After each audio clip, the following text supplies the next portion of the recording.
Bismillahirrahmanirrahim. Assalamualaikum warahmatullahi wabarakatuh. Selamat pagi, salam sejahtera bagi kita semua. Yang saya hormati Bapak Ertambang Nartyo selaku dosen pembimbing, yang saya hormati Bapak dan Ibu dosen penguji, serta teman-teman yang berbahagia. Perkenalkan, saya Maulida Fitria, mahasiswi Magister Sains Akuntansi FEB UGM.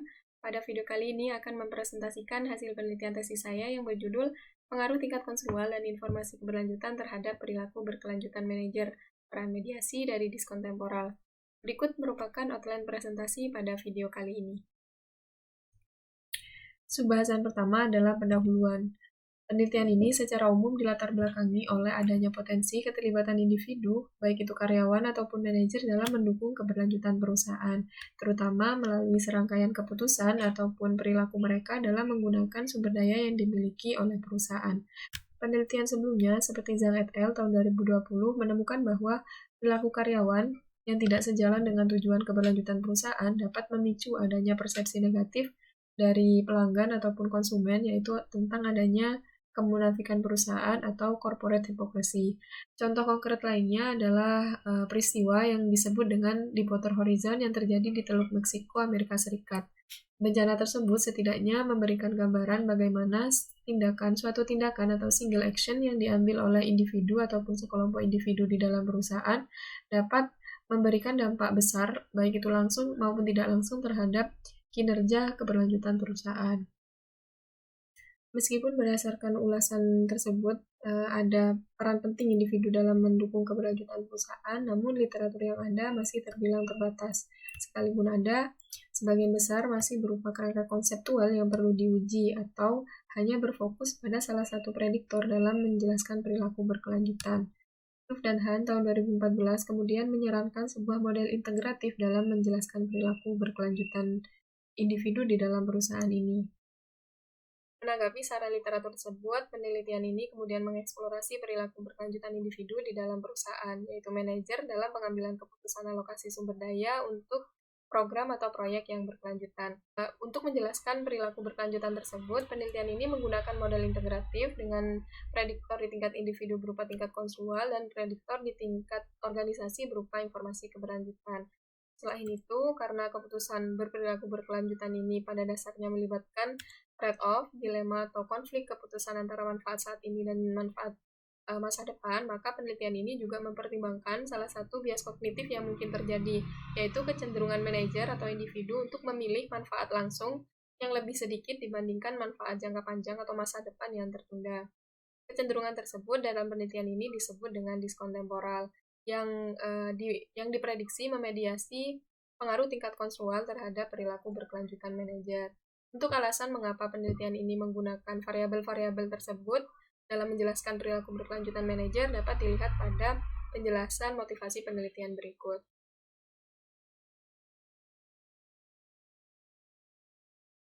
Berdasarkan penjelasan latar belakang dan juga rumusan masalah yang telah dijelaskan sebelumnya, berikut merupakan pertanyaan dan tujuan dari penelitian ini.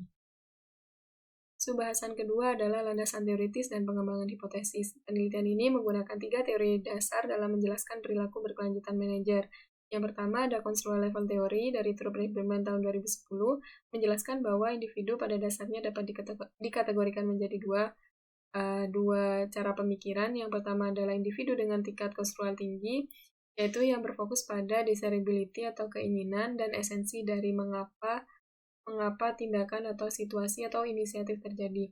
Sementara individu dengan tingkat konstrual rendah lebih berfokus pada visibility atau kelayakan dan esensi dari bagaimana tindakan atau situasi terjadi. Nah, yang kedua ada Processing Information Theory atau PIT yang dijelaskan oleh Chaiken 1980, menjelaskan bahwa informasi kejadian atau situasi pada dasarnya diproses melalui 2 cara, yaitu secara heuristik atau secara sistematis.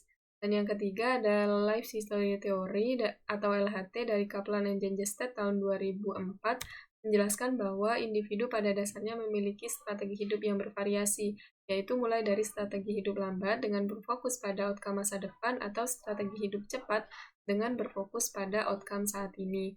3 teori ini nantinya digunakan sebagai dasar dalam penyusunan hipotesis. Berikut merupakan uraian dari hipotesis yang diajukan dalam penelitian ini. Bahasan selanjutnya adalah metode penelitian. Penelitian ini menggunakan metode eksperimen berbasis internet atau website dengan desain 2x2 antar subjek, di mana tingkat konstrual berada dalam perlakuan atau treatment berupa penyampaian video yang berisi tentang pengambilan keputusan individu yang melibatkan manfaat jangka panjang dan juga jangka pendek. Sementara untuk treatment atau perlakuan informasi keberlanjutan berupa penyediaan informasi program yang meliputi informasi keuangan atau ekonomi, informasi lingkungan, dan juga informasi sosial. Nah, yang di-highlight lagi jauh di sini merupakan informasi-informasi yang tersedia pada kondisi ada informasi keberlanjutan. Selanjutnya, untuk tugas eksperimen penelitian ini mengadaptasi dari penelitian sebelumnya tentang pengambilan keputusan, yaitu S et al. Tahun 2019 dan juga Liu et al. Tahun 2017. Untuk subjek dalam penelitian ini adalah manajer atau profesional pengambil keputusan di dalam perusahaan. Nah, untuk prosedur eksperimen dari penelitian ini dapat dilihat pada bagian alir berikut yang disertai dengan ukuran atau pengukuran dari variabel-variabel penelitian ini. Selanjutnya, untuk teknik analisis data, sebagaimana kerangka konseptual dari penelitian ini, hipotesis 1, 2, dan 3 merupakan hipotesis dari main effect dan juga interaction effect, sehingga akan diuji menggunakan two-way ANOVA. Sementara untuk hipotesis tidak langsung dari diskon temporal akan diuji menggunakan analisis regresi makroproses. Nah, penelitian ini juga menggunakan beberapa uji tambahan atau uji pendukung berupa uji chi-square, uji T, dan juga uji one-way ANOVA. Selanjutnya adalah hasil dan pembahasan. Sebelum menganalisis hasil pengujian hipotesis yang diajukan, berikut merupakan serangkaian proses kehati-hatian dalam penarikan kesimpulan atau merupakan bagian dari upaya untuk menjaga validitas data dan kesimpulan penelitian yang dihasilkan. Yang pertama ada uji pilot. Uji ini tentunya dilakukan untuk memastikan keefektifan dari instrumen penelitian dan juga sebagai alat untuk mendeteksi adanya kelemahan atau kekurangan dalam desain eksperimen online atau website yang telah dibangun. Setelah peneliti memiliki keyakinan yang memadai bahwa website atau media eksperimen telah berjalan dengan baik, maka pelaksanaan eksperimen dilakukan, yaitu pada tanggal 17 Oktober tahun 2021, kurang lebih selama 1 bulan. Untuk cek manipulasi, statistik demografi, uji randomisasi, dan serangkaian uji lainnya akan dijelaskan pada sesi berikutnya. Selama pelaksanaan eksperimen, setidaknya ada 130 manajer yang mengakses tautan eksperimen yang telah dibagikan. Namun, tidak semuanya berhasil mengisinya secara lengkap. 6 diantaranya tidak lolos atau gugur dalam cek manipulasi, sementara 49 lainnya hanya mengisi sebagian dari instrumen penelitian. Sehingga responden akhir penelitian ini sebanyak 75 orang. Nah, 75 responden tersebut kemudian dikelompokkan berdasarkan karakteristik demografi partisipan berupa jabatan, tingkat pendidikan, gender, usia, serta sektor tempat manajer atau partisipan bekerja.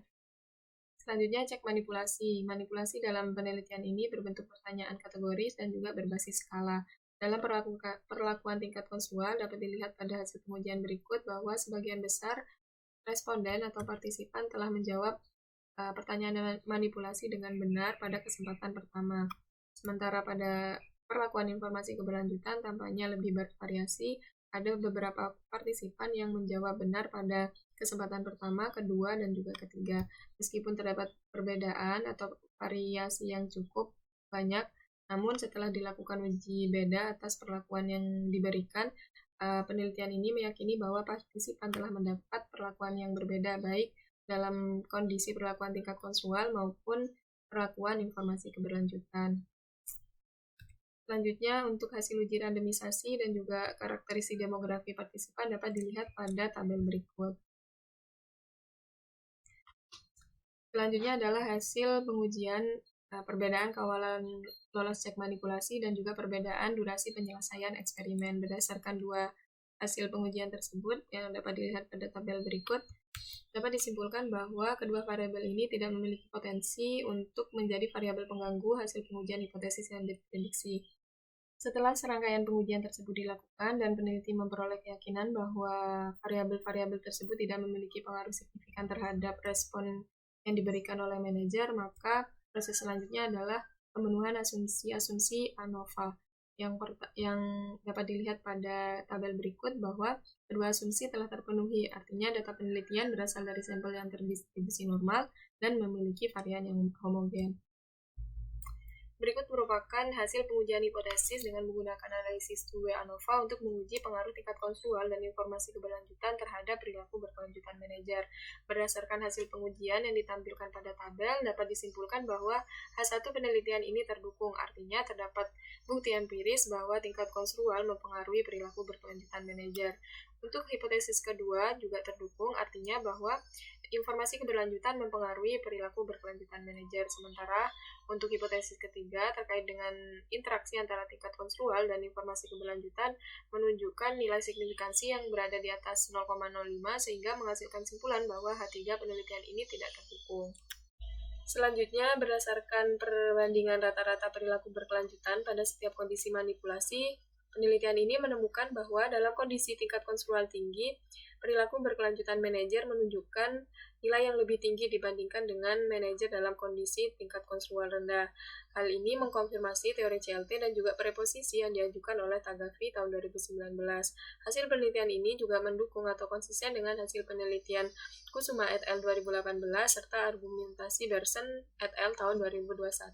Selanjutnya, untuk hipotesis kedua, yaitu dalam kondisi informasi keberlanjutan, penelitian ini menemukan bahwa perilaku berkelanjutan manajer pada kondisi ada informasi keberlanjutan menunjukkan nilai yang lebih tinggi dibandingkan dengan manajer pada kondisi tidak ada informasi keberlanjutan. Temuan ini juga selaras dengan hasil penelitian sebelumnya, yaitu Madein dan Solihin tahun 2015 serta S et al. Tahun 2019.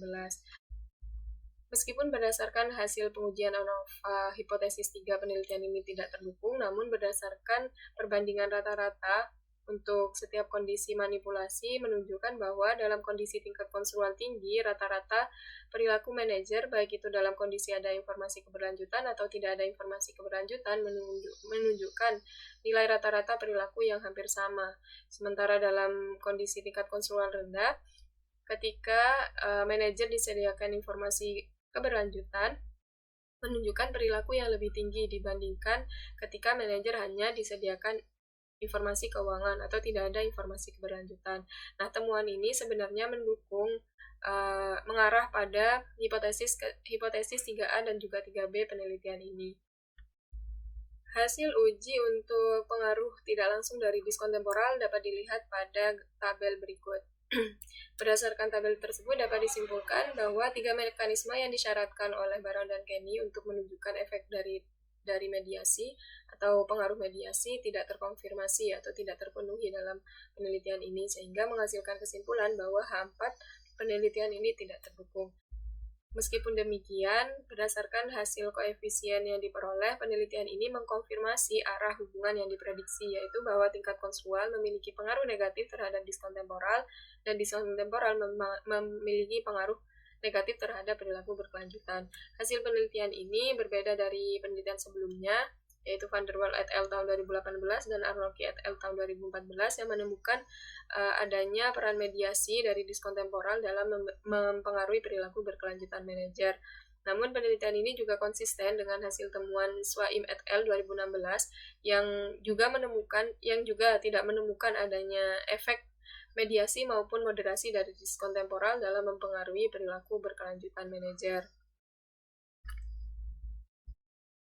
Penelitian ini secara umum bertujuan untuk mengeksplorasi atau menjelaskan perilaku berkelanjutan individu di dalam perusahaan, yaitu manajer, dengan menggunakan prediktor di tingkat individu berupa tingkat konstrual dan prediktor di tingkat organisasi berupa informasi keberlanjutan. Penelitian ini juga mempertimbangkan salah satu bias kognitif yang kemungkinan terjadi pada pengambilan keputusan yang melibatkan manfaat jangka panjang. Kesimpulan pertama penelitian ini mengkonfirmasi teori CLT, menjelaskan bahwa cara penafsiran individu atau pola pemikiran individu terhadap objek, situasi, ataupun tindakan keberlanjutan mempengaruhi perilaku mereka, terutama dalam pengambilan keputusan.